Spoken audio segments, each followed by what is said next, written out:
Hi guys, my name's PK, and here I have Owen Rask, the founder of Rask Media. If you don't already know his podcast, you will soon because he gets almost 500,000 downloads per month across his different podcasts on Spotify and iTunes. So I reached out to him. It was me kind of having a fan moment and saying, "Oh, look, Owen, I listen to your stuff. It's really cool. It would be amazing to bring your valuable knowledge and experience and put it in front of my audience because they will get so much benefit." And he very, very, very kindly said yes. So this episode is going to be hopefully really, really good. I'm personally looking forward to it. We'll be deep diving financial literacy. We're not going to give you the answers, somewhat disappointingly, but I think more importantly, we're going to teach you, or rather Owen, and this discussion, how to learn how to learn. I think that is an incredible skill and attribute and trait to have to actually make money in any field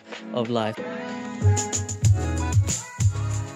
Welcome to the Oz Property Investment Mastery Podcast. My name's PK and I help busy people build passive income by buying top 5% growth and cash flow property and build a portfolio using data without wasting months doing research, spending weekends at inspection or catching flights, or dropping $10,000 to $20,000 on buyer's agents every single time. So if you're confused, lack confidence, and just overwhelmed with all the information and marketing misinformation available online and don't know where to start, then this show is for you.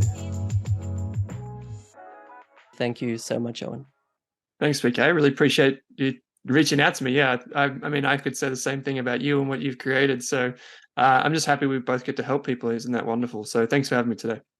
It's really cool. It's really cool. And I sort of know about your background because I did a lot of research and I listened to other podcasts. But for other people's benefit, could you just go into like your background in terms, and especially like to do with money? Because people will listen to your podcast, they'll see you and assume that you've been some sort of like financially literate person your whole life, but it wasn't that way all the time, was it? No, that's right. So I grew up in outskirts of Melbourne towards the Yarra Valley. We had a farm there, a family farm. But my parents, neither of them were interested in money necessarily. Um, Basically, like through high school, I spent a lot of time working, putting basically like not fending for myself, but you could probably say that was close to it. And I had this huge anxiety about money always growing up. So my grandparents are survivors of the Holocaust, came to Australia, and that kind of rippled through the generations. But yeah, I mean, I was fortunate enough to go to a Catholic school, not a private school, but a Catholic school, and I got a kind of pretty good education. And I was just completely lost, didn't know what I wanted to do, and money was the furthest thing from my background. And we're out of school. I got admitted into the Special Forces Direct Recruitment Scheme, which is the only I guess, pathway into the special forces in Australia from civilian life. And basically what was happening, PK, is I was basically like running away from a lot of the issues that I had. So a lot of the kind of like the anxiety and things that I was trying to solve for just by removing them. And it didn't really work. And basically came back to came back to Melbourne and from the army, and like I just didn't know what to do. So I was vaguely interested in money from like an investing context because I knew that it was like a massive point of anxiety. So I wanted to solve that in my life. And I was fortunate that my friend who was studying nursing at the time subscribed to this newsletter called The Motley Fool. And most people will be familiar with, it's like a stock recommendation service, but it just launched in Australia. And they say that the first job that you get out of school is the most influential in your worldview and where you end up going in your career. And that's absolutely true.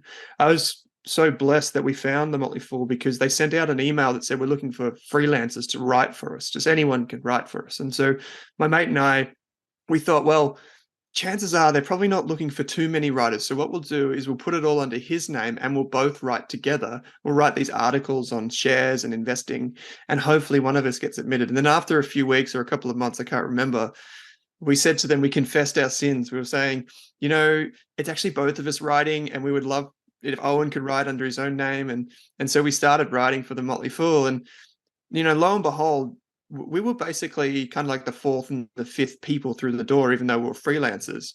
And the Motley Fool is this big mothership globally. And we basically saw that business go from like just like a humble WordPress blog into a business capable of generating tens of millions of dollars in free cash flow or profit within just a few years. So extraordinary growth. And that was kind of like where my fascination for investing in technology caught on. I finished my Bachelor of Technology, did 2 master's degrees, a bit of the CFA exam.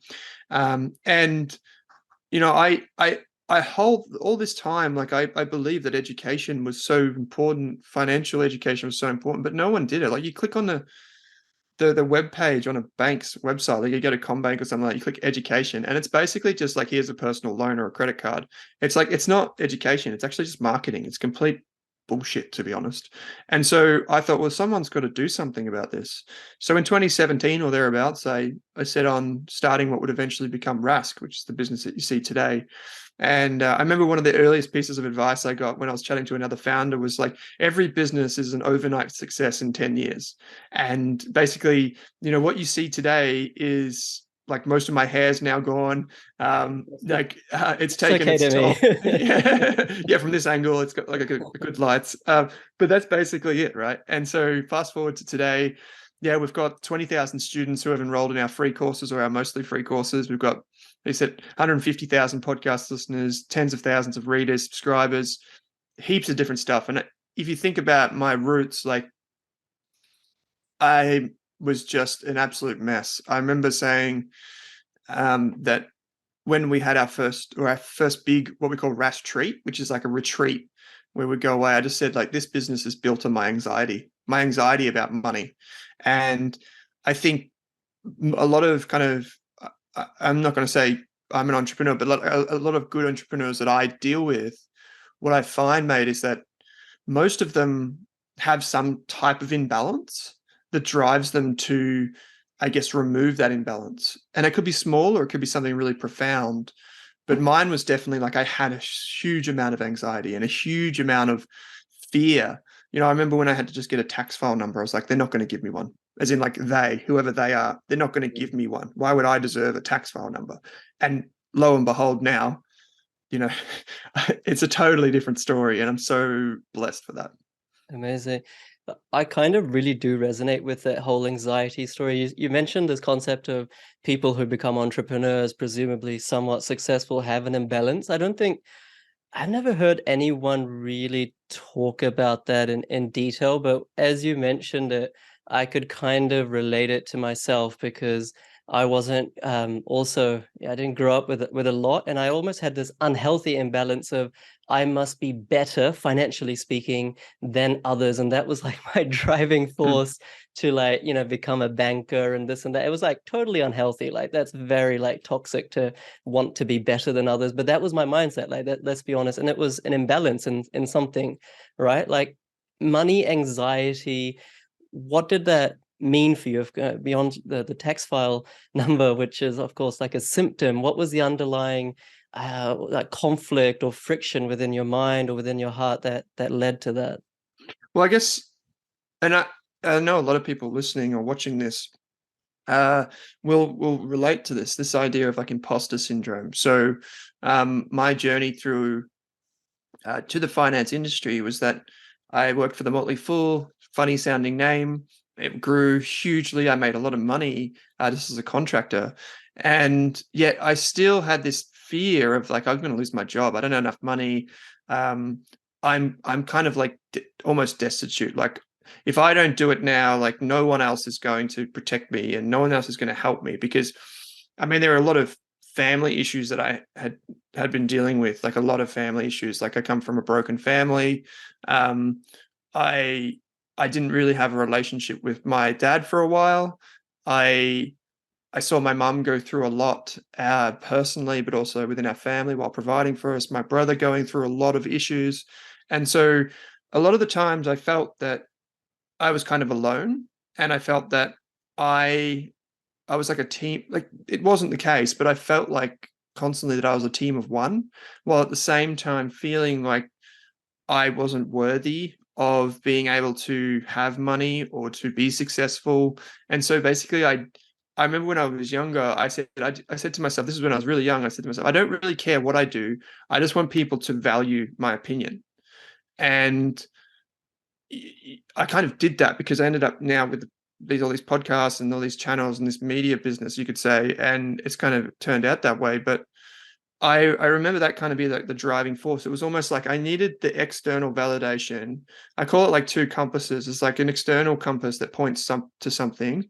It's like all the materialistic, the stuff that you kind of that drives you externally. It's like there's north and south, and you know which way to go. But then internally, I needed. It's almost like I needed that. I needed the validation from outside of me to prove to myself internally that I was worthy. Mm. And now I realize it's completely the other way around, ideally. And that was kind of the driving force. And we call this in personal finance or financial wellness, we call this a limiting money belief. So, this idea that you have a belief about money, whether it's inherited from your environment or maybe it's passed down to you, and you use that as like a basis to inform your financial decisions. And it's quite profound, and not a lot of many people talk about this enough. Unfortunately, that I've got a really good team around me, including my co-host Kate Campbell. She's huge into this sort of stuff and really getting to the bottom of why people make certain decisions, but not just why we make the decision. What were the steps that led us to making that decision, which is, I think, really important. So what would be for people who are in that similar boat as yourself, where I can say I was a similar boat as well, where I needed the external validation to feel whole, but then when you do feel that your cup is full, you realize that you know that was just like the most screwed up thing ever. For people who are in that boat, what have been the wrong steps perhaps that you've seen or that you've experienced or that your watchers or listeners have shared with you? You know, what are the things that has led them down into traps or like dark alleyways? That's really a way to put it. So, a lot of us, there are the obvious ones. Like a lot of us are guided by material objects. So, like shiny objects, right? We see a car on the street, and our friend has a car. We're like, wow, that's a really cool car. Like, man, cool. Like you're cool. All this sort of stuff, right? And what actually happens is a really interesting case of psychology here is actually when we look at a car and we see someone drive past, we're like, wow, we're not actually looking at the person that drives it. We're looking at the car and we imagine ourselves driving that car. And so if you think about that for a moment, if you're the person that has bought that car and is driving it, you're assuming people are looking at you. This is an external validation piece, but no, they're not actually looking at you. They're looking at the car. And so there are a lot of instances where that happens. And financially, like on a spreadsheet, I can tell you for sure that a car is by far probably the worst investment anyone will ever make. So like there's nothing really good about that from a financial perspective. So we have this kind of shiny object syndrome where we look at that and we go, oh, wow, like that's pretty, that's a bad thing in multiple ways. By all means, you need a car to get around and whatever. But, that's probably like the really obvious ones where people buy materialistic things. You might spend an excessive amount on like personal health or, like makeup or hair care products or things like that, where that doesn't really matter. That stuff doesn't really matter. But we think it does. Now, those types of spending things are completely fine. I would always like hit myself every time I spent money on something that I thought was a want and not a need. And now I realize that you can have the fancy car, you can spend all that money on shoes or clothes, whatever, but you just need to spend with intention. So you need to know that, hey, it's actually not that rational. You probably see this all the time in property where people they buy emotionally and they justify logically. And that happens a lot with money. But the big thing is, and this is what I find with, like, I've chatted to many billionaires on our shows and people that are like hyper air quotes successful. PK, I'm doing the air quotes for people that aren't watching, air quotes successful, and it really grinds my gears that when we put people up in the newspaper or on TV and we say, the most successful people, it's based purely on financial wealth, and that says nothing about the other things which are far more important. And one of the things that's really important, and this is the mistake that I made, is that when you can't control the outcome of something, you shouldn't judge yourself on that outcome. So what I mean by that is, if, say, for example, you make an investment, say with your community, they buy an investment property, right? Mm-hmm. And the investment property goes down. Now, you shouldn't anchor yourself to the outcome of that, because the outcome wasn't necessarily, maybe it wasn't in your control. Maybe council changed the zoning, or there was some sort of road, or crap neighbors, who knows? Maybe it burns down. I don't know. So you've anchored your happiness and your kind of value to that thing which you can't control. And so Mm, I was doing that a lot of the time by focusing on these external compasses, trying to get people to like me based on what they thought of me. But I have no control over what they thought of me. I had only control over what I felt inside. And there's this really interesting thing, like people will say this, is that so you need some money and you need some health basically to be happy. Like you need to have a good like health, good diet, get your sleep, do all that sort of stuff. But then you also need a certain level of income, enough, right? But if you start earning excessive amounts of income, you'll find that the happiness and the studies that show that anything basically over about 80,000 then starts to fall away until about 150,000. This was based on a few years ago numbers. It's probably gone up thanks to inflation. But once you get to that sort of level of income, it has no bearing on increasing happiness. And yeah. so I was thinking, well, if I earn more, I'm more successful in business, I'm going to be happier. And so my mistake was that when it's truly not the case. And Marshall Goldsmith, who's this fantastic executive coach in the US, he basically says that you need alignment between like your aspirations. So what like the why you do something, the ambition and like what you want to achieve and your day-to-day activity or the process. So you need kind of alignment between those three things. Mm-hmm. So the long-term higher purpose, the goals, and also what you're doing each day. Whereas a lot of people just focus on getting stuck down in what they do each day. They don't think about, well, why am I actually doing this? I'm Yeah. just trying to survive. So I made that mistake. Right. What what I'm kind of getting, I'm trying to apply this in my own life and learn as we have this conversation.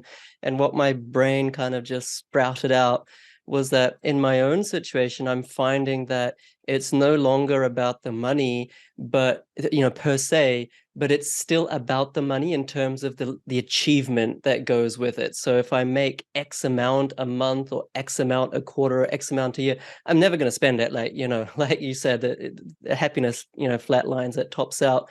But I'm still addicted, not to making the money or not to having that, oh, I have X amount in the bank, but just the achievement of it, just this like the adrenaline of like going for it. Of course, aligned to my why and my purpose and helping people, hopefully. Mm. But and I'm not sure if that addiction to achievement is happiness. So my question to you was, you mentioned that on your show, you've had many billionaires and things like that. This is a genuine question from me. Have you found that, of course, they're billionaires, so money no longer matters. Are they also addicted to achievement, or like, why are they still going? Or are they just such nice people that the product or service they have is changing lives? So they're like just devoting their entire being to it. Um, I'm just trying to think of the three that I have the best experience with probably would be Hamish Douglas, the co-founder of Magellan, um, the Milner family who run Washington H. Soul Pattinson, and a guy called Dr. Sam Huppert, who's the co-founder of Pro Medicus, the most successful Australian technology company over the past 15 or 20 years. All three of these people or families were just like you and me. They're exactly the same. They have the same issues. They talk about things. I remember we had an event last year in Melbourne, and Sam was kind enough to join us, and very open and honest guy. You can go and Google Pro Medicus share price, and you'll get a sense of who this guy is and whatever. And at the end of the show, he stayed for the whole event. He rocked up and he comes up to me and because we give away free books at our events, like we gave away thousands of dollars worth of books, maybe it's like $6,000 worth of books at this event. And he come up and he's got all the books under his arm. He's like, oh, I just want to say this is an amazing event. I absolutely loved it. I'm going to give all these books to my daughter. Right. Here's a guy that could probably buy the building. And he's taking the free books and he's going and he's giving this, all these books, and he just wants to pass on this idea of financial literacy and trying to Right. be, interested in psychology and money. And, he has the same things that we have. And if I look at all of those three examples, all of them don't really drive flashy cars. Although I did make a joke about Sam's flashy car, and he didn't necessarily like that too much. But if you all of them like are really humble people. They're probably some of the nicest people I've met, and yet they still drive like secondhand cars. They just do the same things, have the same struggles that we have each and every Yeah. day, Yeah. and yet we as the general population that aren't in that bracket, we just think, wow, if I get to that. And that's once again like us kind of aspiring, but without the why. Hmm. And I'd say for you, like if you're saying to me, well, hey, Owen, like I'm driven by this thing, that is completely cool. You know, one of the things that I know is that I am not driven by money at all. Like I have no, like, I'm sure I just want to like to live, but I am not driven by money. I couldn't care less. Like I seriously, if you find someone that cares less about money, let me know because I will challenge them. But you know, I'm a finance guy. I'm in this industry and Yeah, whatever. that's like a weird paradox, you know what Yeah, I'm yeah, it is. Yeah, yeah. saying? And but when I see those people, so it's when I interview people for like a job or something, they're like, "Oh, yeah, Owen, you're not going to like me because I'm motivated by money." I'm like, you Mhm. know what? That's super cool. I love that because if you're driven by money, at least I know what you really value. It's the Yeah. people that I don't know what they value that I'm more concerned about joining the team. And I just think if that's what motivates you, go and do it. You're not hurting anyone by like focusing on money. And Mm. I think it's a pretty pure motivation, to be honest, because it does open a lot of doors. It gives you, I think, the ultimate value of money is as a form of currency for freedom. So, like, the more of it you have, the more you Mm. can trade for freedom. And so, for people that want more control over their life and choice, you know, Morgan Housel, who's the author of Psychology of Money, who I was fortunate to interview, he has this line that it's basically like is money basically gives you the option to do what you want, when you want, and with who you want. And if you think about that, that's the ultimate drive. And so if money is a means to that, sure. But if money is also has a higher purpose to you in that it's actually the thing that I want, absolutely. Go and do that. And I would say go and make as much money as you possibly can. Like go and do that. And the problem is, PK, is just not a lot of people do that. A lot of people don't know that money is their motivating factor. Yeah. A lot of people get stuck in their job and they're like, oh, I hate my job. And you're like, well, why do you do it? They're like, oh, I do it for the money. I'm like, well, are you motivated by money or are you motivated by something else? Like a lot of people aren't really that motivated by money. A lot of people would rather just take a 20% pay cut and do something they love and work from home a few days a week and have a good boss. And they don't make that choice. And I just think Yeah. that it's just inertia that pushes people forward. Living with intentionality, like what you're saying is it's almost like, you know, how some friends are for seasons. You can be like really good friends for like 5 years, 6 years, but then through no fault of anyone, you just kind of go apart, and then maybe you might come back together in another few years' time. So, you know, some friends, not all, but there are certain types of friends or relationships rather we have that are, you know, for amount of seasons. And I feel that same with money. Money just energy. And, you know, you might have a season where you're really motivated by it, but then you kind of cap out. You're like, after a while, like, this doesn't mean anything to me. But you had to have gone through that for you to have got to that realization. And I love it. And everyone always listens to people on shows, and you've said the exact thing that everyone says, which is money is a currency to buy freedom. But what I find, Owen, is like for people who are listening or watching, you know, maybe they're making 100K per annum, they're making 80K per annum, maybe they're making 200K per annum, they've got a couple of kids or one kid, or they're just not happy with their life, or they're not happy with their financial life. When they hear a statement like that, and then they hear of those billionaires, it's like, oh, you know, I want to be them. I want to be at least like them. I want to achieve that freedom. But then it's like, what do I do next? I remember Mm, when I was at high school, I was like Googling like how to make money. And I went through this rabbit hole of like e-commerce. And like the more I got into e-commerce, it's like, you know, a can of worms. It was just, oh my God, this is like so frustrating. Is there's too much to learn. There's too many options. I don't know who's scamming me or who's legit. And so I feel that even now, for people who are watching or listening to this, they're like, okay, well, I get that's the principle, but I don't know how to build a bridge to that outcome. I don't have time, or I don't have energy, or even if I have those two ingredients, I just don't know what to do. Like, what am I meant to do? Just watch YouTube mm. all day? Like, what's that's a really difficult question, but what's your kind of response to that, or how do you think about that? No, no, I actually think it's the key question. Is like how do you find the North Star, right? You just look up and you don't know which one you're looking at. Like how do you find the right one that's going to guide you? And the answer is it's not a quick process. So the answer to this, the best answer that I've got anyway, is that you need an opportunity for introspection. And so a lot of people don't stop and think, what am I doing? And why am I doing it? And because we don't actually know, we don't actually have the toolkit to, by design, to think like this. So what I would imagine you to do, what I would encourage you to do is just on a piece of paper, is just to on one side have all the things that you like, and then all the other things on the other side that you dislike. And so for me, that's like, I like animals, like I like being around nature. I like being in the fresh air. I like having space around me. I don't like the hustle and bustle. I don't really like pollution. I don't really like being in crowded places all the time. And I don't really like being in places where creativity isn't rewarded. And so those are just some little things off my list, right? But they could be literally like, I like inner city living. I like live music. It could be anything, right? And what you do once you get that list of like dislikes and likes, go away for a few weeks, come back to it and be like, okay, now what are the things that I can do? How can I do more of these and less of these? And there's another activity you can do, which comes from Ramit Sethi, but then we've kind of customized it a bit, which is like the 10 things activity, which is just you write down all the things you spend the most time on in one column. And then in the next column, all the things you spend the most money on. And in the final column, all the things that bring you the most joy. And in that joy column, you'll probably find a lot of those likes in there, right? And we're trying to maximize the joy column while also balancing the other two. And you can line them up, you can draw lines between them. And you can do this with your partner. It's pretty straightforward. And just reflect on that for a moment. A lot of people, what we're building up to here, PK, a lot of people have kind of got to this point. But what we're building up to here is basically like a vision board, or some might, if you're in like an Asian culture, might be like a life plan where you have like, in my 20s, 30s, 40s, 50s, I'm going to do this, this, and this. And this is not necessarily like, this is on my piece of paper, now I'm going to do it and I have to do it.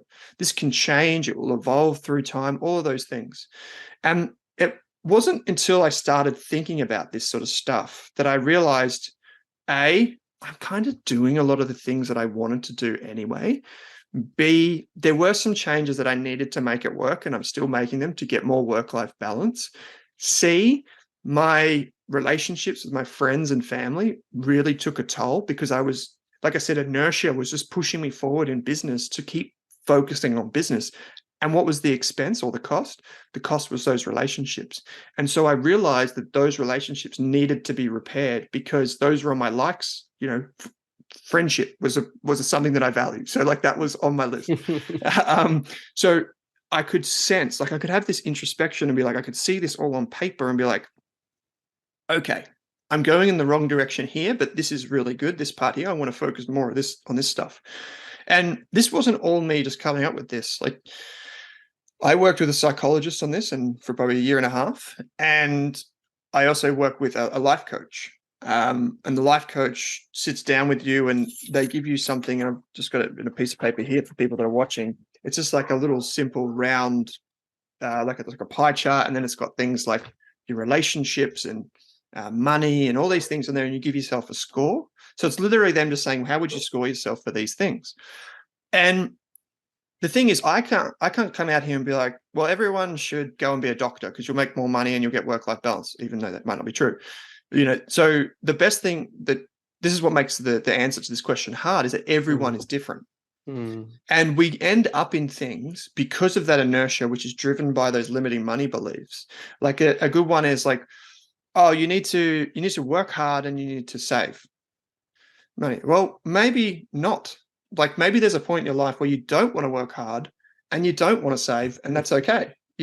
Like in your early 20s, like, yeah, go and have fun. Don't just go and have fun.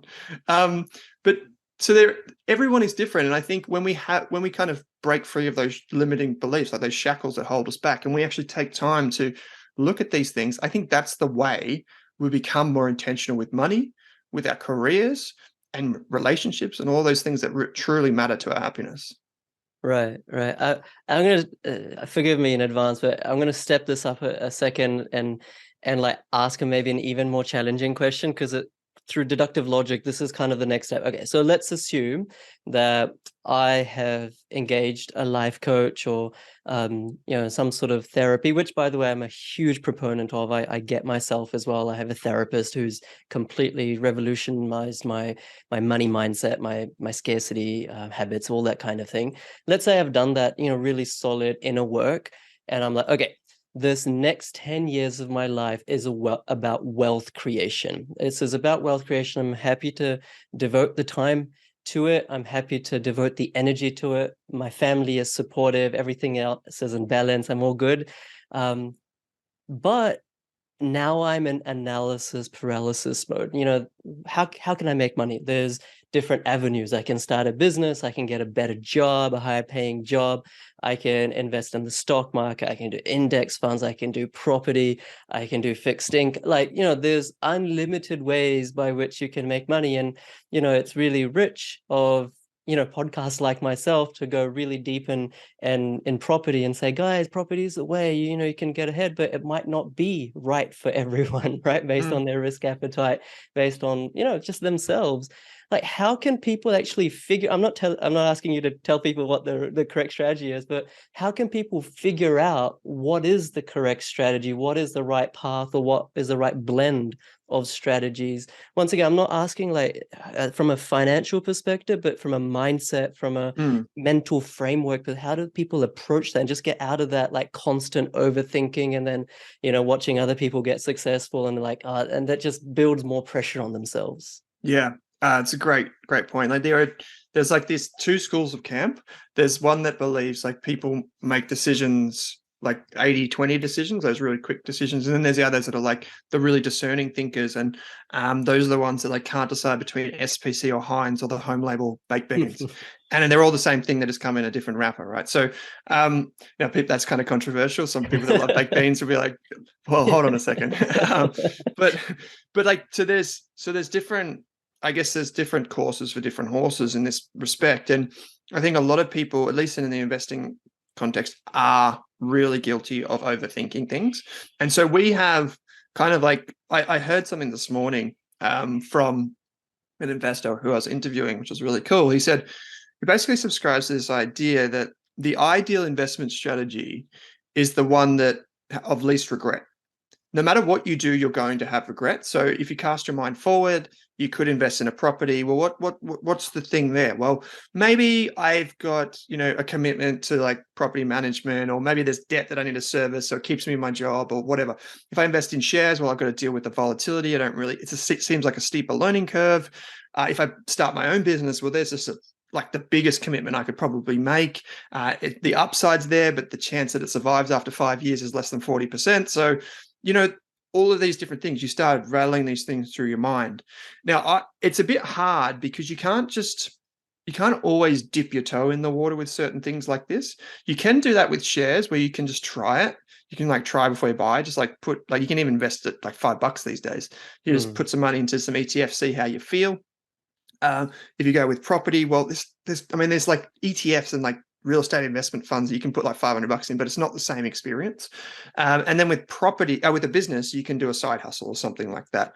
And ultimately, I think the best way to think about this is your time constraint. And I don't mean obviously we're talking time horizon is different to time constraint. So time horizon might be well, you don't invest in shares unless you're a 5 to 10 year view minimum. But what I'm talking about is time constraint. So what do you have the time and capacity to do?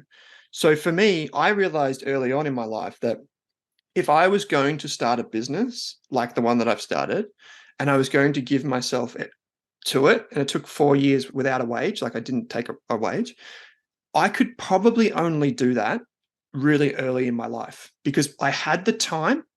My human capital was basically unlimited, to 24 hours a day, of course, but that was basically unlimited. But my financial capital was minimal. I think I had 100 grand when I started Rask, and that was I've only ever taken 120 grand into the business. But that was basically my option. So I could do it early and do it hard, do it early, because then I knew that if I made a big mistake and it didn't work out, I've lost a few years. I've got the rest of my life to recover and go and get a job. Now, when I have kids or I have the mortgage, I didn't have that same flexibility because I simply couldn't take that risk. So I realized, well, in order to prioritize my strategy, I knew which one I could do at certain times of my life. And so when we come back to this vision board thing, like when you construct that vision board, what I realized, PK, is that there are certain things that I can only do in my 20s, 30s, 40s, and 50s. A lot of those things that were in my 20s are now long gone. So I do have some regrets there. But, now in my 30s, I realized there are some things I want to do. Like one of those personal things is I want to run a marathon in under 3.5 hours. I've never been able to do that. I'm probably like, maybe I can do that in my 40s and 50s, but probably not. I'm going to guess. There'd be people listening Yeah. and be like, I done it. But yeah. Yeah. And so again, that's an illustration of a personal life goal that has to be prioritized. So I would say to anyone that's sitting down and weighing up their options is, one, go and look at the best, like go and study what you need to study to find out what is the entry point for these investment strategies.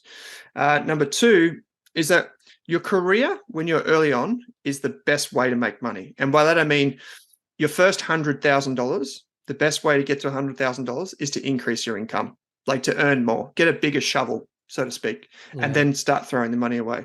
But after that, then it becomes, well, how do I make smarter moves? And finally, think about the time constraints. Like what can you do at what point in your life and what can't you do? Like you probably can't go straight like 2 feet, jumping straight in the water into a startup business if you've got 2 kids and a mortgage. So that would probably be the constraint that you apply to that scenario. And I think through that journey, you're going to discover what works and what doesn't. Yeah. Shares aren't for everyone, property isn't for everyone. So there is something out there, but just try it. Yeah, that's really sage advice. You do have to try it, but like you said before, you can't. It's not so easy to dip your toes and everything. So it's really Yeah. solid advice from you in terms of understand your situation, where you are in your life cycle, your time constraints, etc., and kind of be a little bit strategic. It's a subtle thing. Like people might listen to this and be like, "Oh, I don't know if that was useful," but if you really think about it, that might create for you a proper platform off which to launch instead of going on the wrong, helipad and like catching the helicopter to a complete incorrect destination. At least get on the right helipad is the way that I've very obscurely understood that. Yeah. One of my last questions here, and I wanted to ask you because you have this. I mean, it's powerful. You have this audience of hundreds of thousands of unique listeners. You probably have like an archetype or like tip. Of course, there's a wide spectrum of people who probably listen or watch you, but there's probably like an average kind of like typical person that watches you and gets a lot of like benefit. My question was, what is I assume you get feedback from your audience as well. What is the advice that you've given them, or what is the practical suggestions that you've given them that they have then replayed back to you and said, that is from all the podcasts that you've done, from all the content that you've produced for them, that is what changed my life, or that is what steered me on the right direction. I don't know if you can give any Yeah. success stories just to inspire people. I'm really interested in like the golden nuggets, which was really the aha moment for your audience. Yeah, it's definitely dollar cost averaging. So that just means investing each and every month without fail. We tell all of our members to automate everything that they can. So that's down to the point, like we use a broker where it pulls money from your account after it knows you got paid, and it instantly puts it into an ETF portfolio that our members follow. So we have like a membership service that people can subscribe to for like $9.99 a month. And it basically lays out like the building blocks of what we call a core portfolio. And what people discover is they go to like membership services, managed funds, financial advisors, whatever. And then they come to us and they're like, so that's how simple it is. Like, Yes, that sounds too easy. yeah. And it's literally, people often come to us, pay us $9.99, see which ETFs we recommend, go and put the automation in their own accounts, and then just cancel the subscription, and away they go forever. And that's probably the big thing is like, we have some rules at Rask, which whenever we produce content, PK, one of the rules is that we must always leave the listener or leave the reader or leave whoever rocks up to our event, they must leave feeling better than when they came to us. Mm-hmm. Now, that's very different to every other financial thing that you come across, which is like property price is going to fall 30%, stocks down, bloodbath here. Like if anyone in our team ever did that, they would have to politely look for another job, because that's not what we do at Rask. What we do is we leave people feeling better and optimistic about their future, because Hmm. so much of the world is already negative enough. And Hmm. so what people truly love about us is that we cut through all the BS and we leave you feeling like you are doing the right thing. Even if you overspend, even if you lose money on an investment, you're still doing the right thing. And that is, you care about your financial future. You're not just sticking your head in the sand and saying stocks are like gambling, or, I don't have enough money, like all these limiting beliefs. You leave feeling better. And our audience comes back to us and they say, oh, and the stock market's down. You know what? I just went and bought more shares. Or, oh, and you said to avoid excessive leverage because it's something that can hurt you. And those are the things like that just resonate. And you know this, PK, because you lived in this world that I live in, and you saw it. And you saw that you don't need all that junk. Like you don't need all the crap that comes with finance. There's some very simple principles, like invest regularly and invest for the long term. And that's the one thing that our audience keeps coming back to us with is thank you for helping me do that. Yeah. I think that's what people love about Rask, and that's also what people love about these titans of the industry, like Warren Buffett. Like he says, start early, live long. It's just these kind of, axioms. There's just eternal Mm, truths that you can fall back on in times where, you're kind of nervous, you're a little bit anxiety about your financial future. And I think that's what people gravitate towards in terms of content producers as well. There's that saying, right? Like no one really cares how much you know until they realize how much you care. And I think that I haven't listened to every single podcast that you've released, but the content that I have followed, it kind of does come across that way. It's like just non-BS, non-emotional, non-roller coaster. It's just like this is it. Like this will help you mm, take it, or leave it, but this is it, right? This is just the bare bones of how things work. So mm. my last question to you would be a little bit of an existential one, so forgive me once again. But like, if we fast forward like 20 years, what is the one thing that you would regret not doing? In other words, what are you trying to change in your life now? And what is the one thing that you'd pat yourself on the back for doing? In other words, you didn't regret. Do you understand the question? Yeah, I do. Yeah. There's kind of two sides to this. So like the thing that I would regret is not investing enough in my relationships. So Mhm. that's the thing that I will regret. And the thing that I'll be most, I guess, proud of or happy with myself that I did, and this is probably related to the business and it relates to what we just spoke about, is that I genuinely cared about what, like, even if I sell Rask or I close the business down or something like this, I genuinely cared and I genuinely helped people. And the thing that I'll be most proud of is that it wasn't me that did that. It was all the people that I had spoken to who then taught their families and taught their friends. And that's what really needs to happen for change to come. And that's what I am so proud of, is that community of like-minded people that follow us. And that's the thing that makes me so proud. PK, every time we do one of these events that we run, we're hosting 13 this year, I think. We tend to lose like 50 grand on each event. Uh, uh, Wow. yeah, I mean, maybe one of them this year we might hopefully make some money, Okay. um, but we tend to lose a lot of money. So why do you do it? Well, you do it because you get to feel re-energized, and you get to Mm, see people, and you get to see the looks on their faces when they've done something, like they've made a change in their career, or they've saved money, or they've provided for a family member or something like this, or they've donated to the community. That is the reason that I do what I do. And mhm. that is what I will be most proud of myself for doing, at least in a professional sense. I haven't had kids yet or anything like that. So maybe the answer will change in 12 months. That's so cool.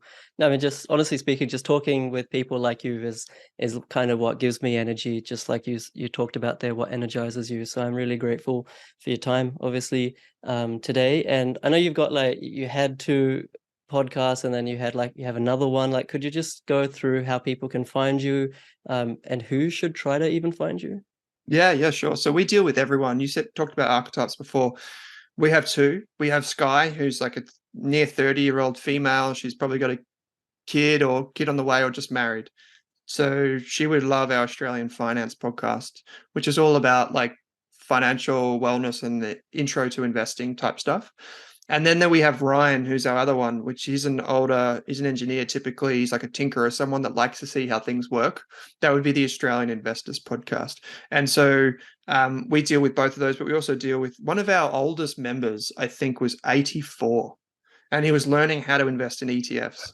And so like we have all different types of people. We've just started the Australian Business Podcast, and I just purchased the Australian Property Podcast as well. So we do all these types of things where we're just trying to spread the message of financial literacy. It's not really like if you feel like you want to learn, chances are you'll end up on our sites or on our podcasts. Yeah, that's exactly how I got there as well. But thank you so much. I really, really appreciate your time, Owen. And thank you everyone for listening. It was a kind of a different show, but I hope you vibed with it. If you do that inner work, like for me, the big takeaway is like practical strategies are really important, but it all starts with the inner work. I know when you are feeling anxious, if you're not financially happy, you just want to skip, shortcut, fast forward to the actual practical strategy to make money. But honestly, you do have to start from the start. The longest journey starts with the start. So just make time for yourself. I think that is the big takeaway for me.